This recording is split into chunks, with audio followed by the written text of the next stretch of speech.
Good afternoon, ladies and gentlemen. Would you like to settle down? All the chai drinking people, would you like to, should somebody from the ISC just tell, Varun, can you just tell people outside that we're going to start? So if they'd like to come in. Okay, good. Okay. Good afternoon, ladies and gentlemen. Welcome to this discussion on the way forward in Afghanistan. The title of this session is Trump's Tweets and After the Way Forward. We all know who Trump is. And those who don't, please raise your hands. I hope everybody is going to do that. Okay. So Donald Trump basically set the world on fire on Sunday morning when he announced that he had cancelled a secret meeting with the Taliban as well as the Afghan president Ashraf Ghani at Camp David, and all hell broke loose. So this afternoon at the around this table, on both sides of this table, is I have this star-studded panel which is going to talk to you about the situation in Afghanistan, about all the key players, not just Donald Trump. We will talk about what India can do, what Pakistan is doing, and how the world can help Afghanistan get out of this mess that it has been since 9/11 and probably before for the previous decades as well. So let me just quickly introduce to you Gautam Mukhopadhyay on my extreme left, ambassador to Afghanistan.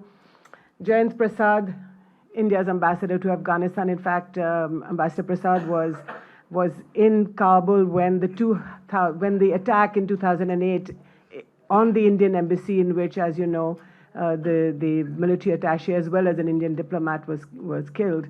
And I remember that all the bulletproof cars and everything came out, and otherwise he was perhaps one of the most popular men in Afghanistan or in Kabul.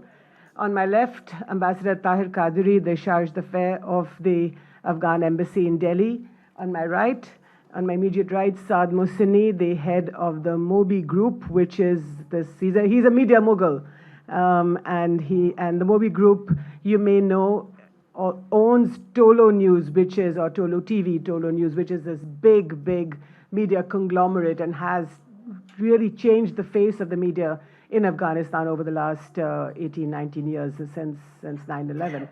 And on my extreme right is Ambassador Amar Sinha, also a former ambassador to Afghanistan. So I have three Indian ambassadors to Afghanistan. Three former Indian ambassadors. I'm sorry about that. It's a Freudian slip.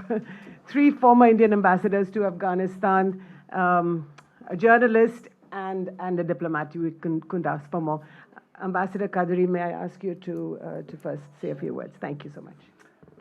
Thank you so much, Jyoti. I'm very privileged actually today. Very greetings to everyone here in this hall. I'm very privileged actually to be speaking, amongst a very great panel, like some of them, like former friends and Mohsini Saib and the Excellencies, the ambassadors. In fact, this is a great time for Afghanistan as well, because UTG was just talking about Donald Trump's tweets. Of course, we don't want to get to that because everybody knows about that. And what is in Afghanistan, actually, today, the country is at a very important juncture.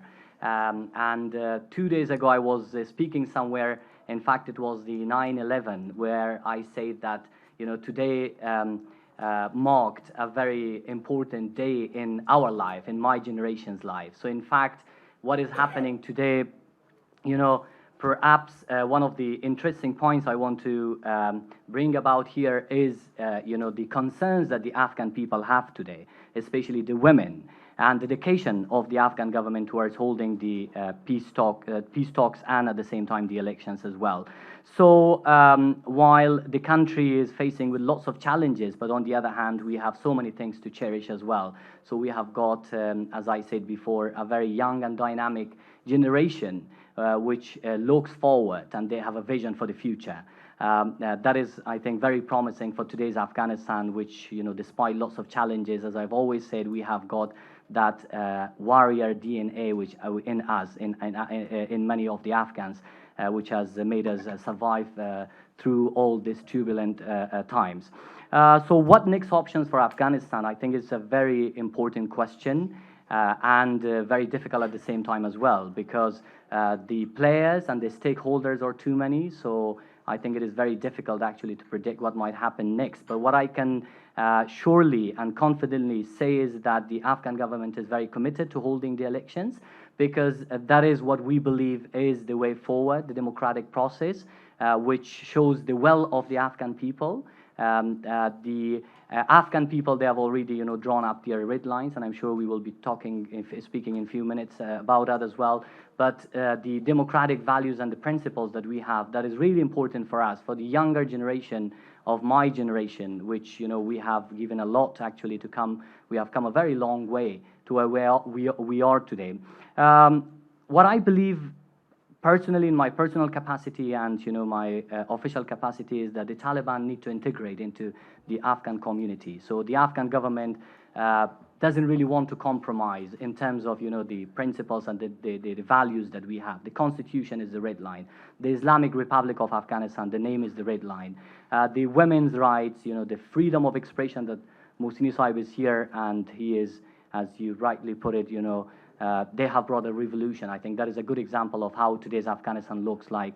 So that is, our red line. The Taliban have to acknowledge the strong public presence of women in Afghanistan. That is something which is, a must. I think, there are lots of questions we will be answering as well. So, but the dedication of the Afghan government is that they will be holding the elections on 28th of September. So that is for sure. So if the Taliban, there is a will, of course, for the peace talks as well, but the Taliban need to integrate into the Afghan community. Of course, the red lines, the Afghan government has already put it there. The Afghan negotiators are ready. So whenever the other side is ready, the Afghan government will engage with them, the intra-Afghan dialogues, whenever it starts. And in terms of security-wise as well, not to be unsaid that, we have lost a lot of our beloved ones and soldiers and countrymen over the last few days, that we pray for their souls. But the Taliban, in order to put more pressure, of course, they are resorting to a lot of violence and increasing the violence in Afghanistan.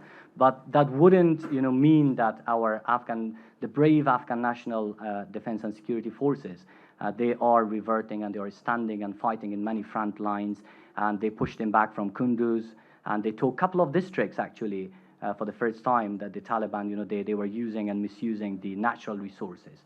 So just, proudly speaking, again, there is a generation in Afghanistan which is very dedicated, and they are committed. They have a vision for the future. They believe that there is a bright future. So whatever happens, I think Afghanistan will remain, and these people will be, driving it forward. Thank you. Thank you. Thank you so much, Ambassador. May I ask Ambassador Jayant Prasad, please?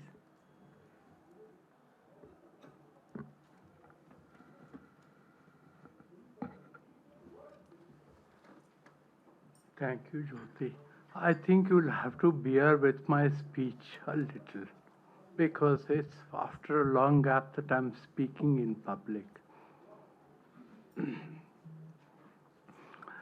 Actually, what happened in Doha and why President Trump tweeted was because what happened there turned out to be not the quest or the roadmap for peace, but a way to extricate US forces from Afghanistan. There was a certain seduction of simplicity, a safe passage agreement. You don't kill us while we go out, and we won't kill you. I want to remind you that this was tried in Afghanistan, in a corner of Afghanistan, in Helmand, in 2006, when the British were deploying there. They were taking over from the Americans. And at the time, Afghanistan controlled from Kabul 11 of the 13 districts of Helmand. The agreement was the Musa Kala Agreement, that while the British deployed, the Afghans won't kill them, and they would not kill Taliban. But what happened at the end of 2006 is instructive. 11 of the 13 districts went into the hands of the Taliban, and only 2 remained with the government. So the moral of the story is that you cannot have an agreement without watertight guarantees. And what guarantees are there? The guarantee is that Afghanistan will not be used as a safe haven for those who are against the United States, its interests, and its allies. What about India? After all, when the Taliban was in power before 2001, Lashkar-e-Toiba had free access in eastern Afghanistan. When the American planes hit a village near Khost in search of Osama bin Laden after the East African bombings, they killed not any Afghans, not any Taliban, but Pakistanis and elite team members. This was testified by somebody who went to Peshawar from New York Times to check on the antecedents of those who had been admitted in the hospital. So, what are the other 2 parts of the talks that were going on in Doha? The other 2 parts are intra-Afghan negotiations, which will only happen once there is an agreement on the pull-out of forces.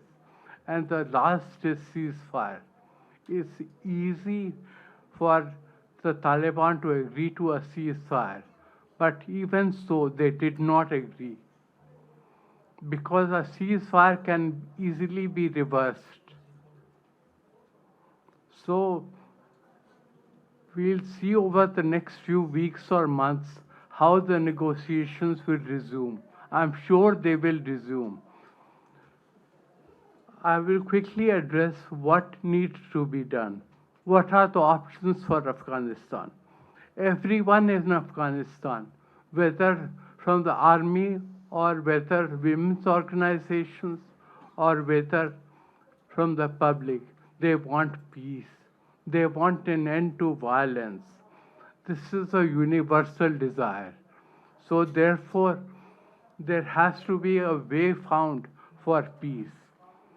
The second is, what is needed is better behavior from Pakistan, because with support and sanctuary from the contiguity, you can never master terrorism. So there has to be more pressure on Pakistan, or more persuasion, or more cajoling, whatever. But Pakistan is critical for Afghanistan's future because of what has happened in the past. Pakistan had an opportunity in 1992. It had another opportunity in 1996. It had finally an opportunity in 2001. But each time, to expect Pakistan to behave well is very, very difficult. But to do without Pakistan is impossible. Third is build up Afghan military and economy. Without that, you cannot preserve any peace. So India's investment in Afghanistan must continue, and we need to do more than what we are doing now. Finally, we have to work towards the decline of violence.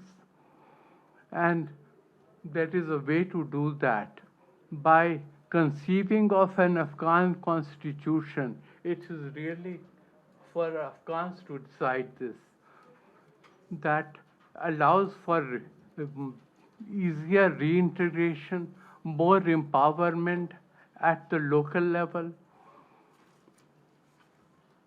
and it has to be supported also from the top.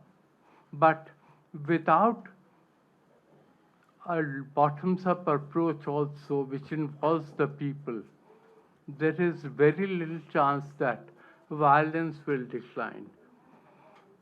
But if efforts to build the economy and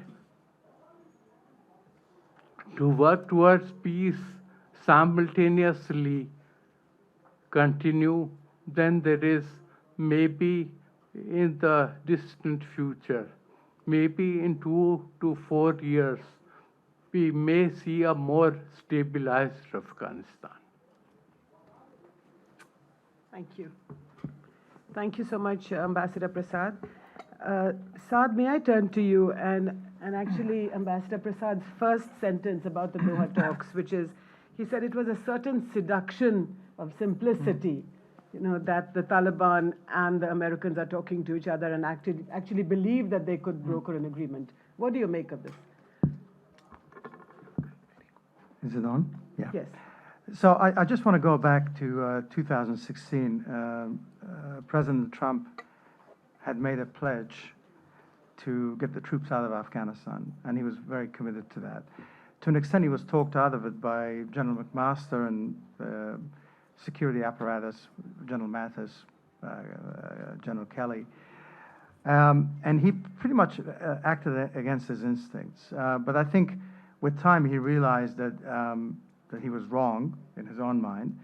And I think, to put it very simply, I think he tasked Pompeo to get the troops out before November of 2020. So in effect, Zal was tasked, Zalmay Khalilzad was tasked with doing this in the most responsible manner. So we're all very critical of Ambassador Khalilzad, but he didn't have much to work with. So for him, I think the idea was, let's meet with the Taliban, which he did. He then secured the release of Mullah Baradar, which was a big deal. So he had a strong counterpart to deal with in Doha. And at the same time, he had to convince the Afghans to put a team together. And I think for Ambassador Khalilzad, the idea was that if you get enough momentum, it could become a case of self-fulfilling prophecy. You sit the Afghans down, they agree on some sort of a framework, time together, reduction in violence. This could result in something, it could snowball into something real. And that certainly was his intention. Now, of course, like all things, they don't happen on a timely basis, not certainly the way Zal wanted this to happen. And I think the hope was, given what happened in 2014 with our elections, was that to agree on a framework which would then allow for a ceasefire, which would then allow for, let's call it postponement of the process, elections, and so forth. Of course, none of those things happened, although I think the idea was with this meeting in Washington at Camp David, that they would bridge those gaps and convince both sides to agree to a suspension of the democratic process, where they could obviously start intra-Afghan talks and then save everyone from the headache of contentious election results. What went wrong, I think, could be a combination of things. I think that maybe the White House expected too much, maybe the Taliban were promised too much, and I think when it came time to bridge those gaps, they just couldn't pull it off. And I think that the whole thing with the violence and everything is probably an excuse. It probably didn't help that the Taliban were being so belligerent.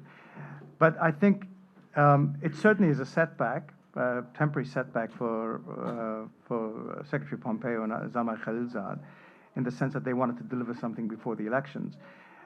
There's an inevitability with the elections now, unless the President of the United States interferes and asks the President of Afghanistan to not carry through with it, and lots of things can happen. People can suspend their campaigns with the other candidates.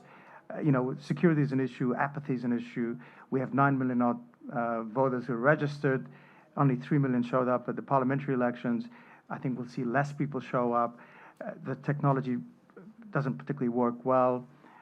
Many of the polling centers are not going to be open. So we have a lot of challenges ahead of us. So for us, it's going to be a very close call whether we're going to have the capacity to hold the elections, whether there's going to be the will from the political establishment, and more importantly, whether the international community will continue to push for elections given what's going on. And of course, to Ambassador Prasad's point, talks will start. It's inevitable. People have invested too much in these talks. The question is when. Okay, thank you, Saad. Ambassador Amar Sinha, may I ask you to make your opening remarks? Thank you. See, I'd like to. Is it working? Yeah. Well, I think Saad and Ambassador Prasad and Ambassador Qadri have already said what had to be told. We have to perhaps also decipher that why did Trump do what he did? You see, a lot of people thought that this is talks going about Afghan peace. My own view is it had nothing to do with Afghan peace. Afghan peace is to begin when the intra-Afghan talks begin, and this agreement actually had next 14 months earmarked for Afghan peace. And Taliban had not given an assurance of even a ceasefire for those 14 months. So nothing really would have changed whether this deal would have gone through or not. This was primarily, as explained by Taliban now, was a safe passage assurance that they were giving to the Americans. Of course, Americans always have the option of exiting without a deal. Many countries are going for no-deal exits. And the Afghan government or the ANSF would have ensured that they don't face that last helicopter syndrome that they had in Vietnam. It's not that Taliban is running all of Afghanistan. So I don't think that was an issue. Here I think what went wrong really, if you look at Taliban part of it, is that from Taliban perspective, the sequencing was wrong. They wanted the deal to be initialed, signed and announced in Doha, and then go for an after-signing party to Camp David, while President Trump wanted it to be called the Camp David Accord. And obviously he wanted to also start some sort of a proximity talk because he would have got both the Taliban as well as the Afghan president there, maybe not face-to-face, but that was the hope, how it will happen. And that is why he revealed something which was secret. So obviously, he cancelled meeting which, to my mind, if you look from the other's perspective, was a meeting which was not even fixed or not confirmed, if you go by what Shaheen has to say. And I guess there was the thing that he had to reveal it because he wanted to blunt this Taliban propaganda that they have rejected American invitation to Camp David. From an Afghan perspective, of course, I think it has been, in fact, Tolo did a survey. 75% of the 25,000 voters actually welcomed this break or this pause. I call it a pause because chances are it will restart sooner or later. And it collapsed basically because there were inherent contradictions in the way the entire agenda was sequenced and what had been negotiated. You see, if you all recall, there were 4 different pillars on which a deal, formal Afghan peace deal was to rest. One, of course, was the withdrawal or reduction, whatever you may wish to call it. Second was counter guarantees that Taliban would give in terms of non-use of Afghan territory, which, of course, they had diluted to territories under their control also, which has not been explained to anybody. And then an intra-Afghan dialogue, and then the ceasefire. So I don't know what sort of a peace agreement this was, really. What are the options now for Afghanistan? It has been very clearly stated that we, of course, in India and all of us personally believe that democracy and elections are the way forward. That is the only way to choose leadership or the new leadership. But we will also have to understand that if peace deal has to happen, the results of the next elections could at best create a transitory situation because intra-Afghan dialogue would lead to rewriting of the constitution, would lead to having a different governance structure, which is the basic demand that Taliban has put forward. While we all support elections, but there are certain pitfalls if they are rammed through on 28th of September. And this is how I see it, that because of this parallel peace talks, most of the candidates had either put their election campaigns on hold or they had not actively engaged. Now you have only 14 days of lead time. Whether technically you are capable of holding an election, we saw the results we saw in the parliamentary elections do not give me hope. So the option is, does NUG get another year and gives them a breathing time to both restart this process? And I think since it's going to restart, elections may create a complication. But these are, of course, considerations that any Afghan government will have to take into account in the decision that they make going forward. As of now, it's most likely that there would be some sort of an election held on 28th. If the turnout, as Saad said, is not substantial, I am afraid that it'll not confer the legitimacy on the next government as we would have wanted to, because so I feel that this is a transitory phase, and where the Afghan leadership, and of course therein comes the role of the regional countries, have to start looking at not at the election itself, but the following process which will follow the election, which is actually having a common united front, which represents the new Afghanistan as a counterpoint for Taliban for the negotiations, not for the war goes on in any case. So I'll stop there and I'll respond to questions. Thank you. Ambassador Gautam Mukhopadhyay, you were in Kabul, I think, after 9/11. After Yes, the Americans yes. threw the Taliban out, you were India's first man in Kabul, and I still remember some of the stories you told us about how the capital was in the state it was. So you know Afghanistan well, and then you went back as ambassador. Your take. Thank you. You know, the peace talks are off for now, but I think there are some lessons that we need to learn from the way it evolved. The first is that the Afghan government was completely excluded from the talks. In future, no Afghan government should be excluded from the talks. The US pretended to be an honest broker, but in fact, over a period of time, went onto the side of the Taliban. All the concessions that were made, both on behalf or at the expense of the Afghan government, but also the US. Actually, if you look at the agreement finally, it is hard to find what concession the Taliban made even to the US, unless they were secret. Two, the intra-Afghan talks. As a result of that, the intra-Afghan talks were not with the government, but with an unofficial delegation consisting of representatives of the government. What sanctity and authority could that possibly have carried? It was an intentionally weak negotiating partner. And any negotiations with them would have led towards the dominance of the Taliban. The ceasefire has already been talked about, but most important, even the counterterrorism guarantees were not finalized. There were still issues pending on intelligence presence and CT activities. Finally, the most important undermining feature of this whole deal was its timing in the last month in September, as well as the scheduling of the intra-Afghan talks on September 23, just 5 days before the elections. They were intended, and let me be very clear, they were intended to undermine and sabotage the elections, just as the Taliban were sabotaging it by violence from another side. I'm not saying they were coordinated, but they were intended to sabotage it. The result of that would have been, can you imagine, the day after, an intra-Afghan delegation that had neither the legitimacy of a standing government nor the legitimacy of an official delegation. The tilt of the elections would be very obvious. For a period of time, perhaps the Taliban would dominate in that interim or power sharing agreement. In course of time, in tandem with the US withdrawal, they would take over power. So I think this is my reading of the deal. And right. Now, what should we do now? And I think there are 5 or 6 things. The first is that very clearly we should come out fully in support of the elections, not in terms of any particular candidate or anything, but in terms of an act of assertion of Afghan sovereignty that had been completely taken away from them through through these talks. And to that extent, there are concerns regarding the fairness of the election. Whatever the international community can do in terms of macro security, not micro security, but particularly in terms of fairness of elections, whether it's through election observers or through other mechanisms that I'm sure the United States, if it can push this deal through, can ensure.